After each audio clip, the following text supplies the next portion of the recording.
एक बार की बात है, एक छोटे से जंगल में गोलू नाम का एक मोटा सा भालू रहता था। गोलू को खाने पीने का बहुत शौक था, खासकर शहद।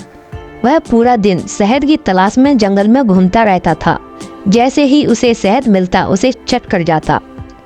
गोलू का सबसे अच्छा दोस्त मोनू, जो एक चालाक बंदर था।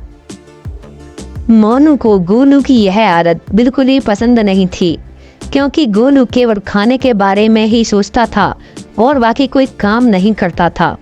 मोनू ने कई बार उसे समझाया, गोलू तुम्हें केवल खाने पर ध्यान नहीं देना चाहिए, हमें बाकी काम भी करने चाहिए, जैसे खेलना, समय पर भोजन करना।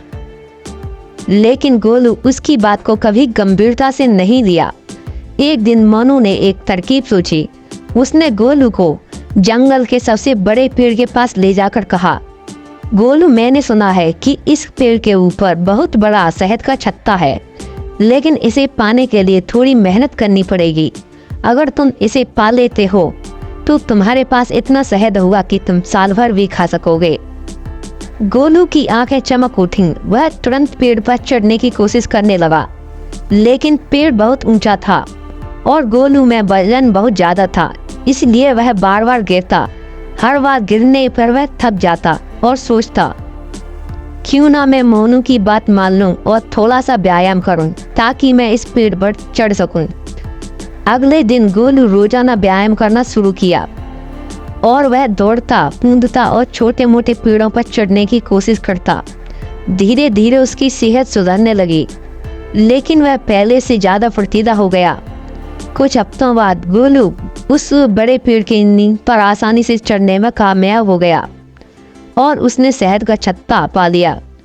लेकिन इस बार गोलू ने सारा शहद अकेले नहीं खाया। उसने मोनू और बाकी जंगल के जानवरों को बुलाया और सभी ने मिलकर शहद का आनंद लिया। गोलू ने मोनू को धन्यवाद करते हुए कहा, मुझे तुमने सिखाया कि मेहनत और सेहतमंद रहना भी जरूरी है। अब मैं केवल शहद खाने के बारे में ही नहीं सोचता, बल्कि सेहत का भी ध्यान रखता हूँ। इस तरह गोलू और मोनू ने साथ में समय बिताया, खेलते और काम करते, और गोलू हमेशा खुश और सेहतमंद रहने लगा। तो दोस्तों, इस कहानी से हमें सीख मिलती है कि ना हमें केवल खाने के बारे में ही नहीं सोचना चाहिए, बल्कि सेहत और मेहनत भी जीवन का एक अहम हिस्सा है। तो दोस्तों, यदि आपको हमारी यह वीडियो पसंद आई हो तो वीडियो को लाइक करें, चैनल को सब्सक्राइब करें। जय हिंद।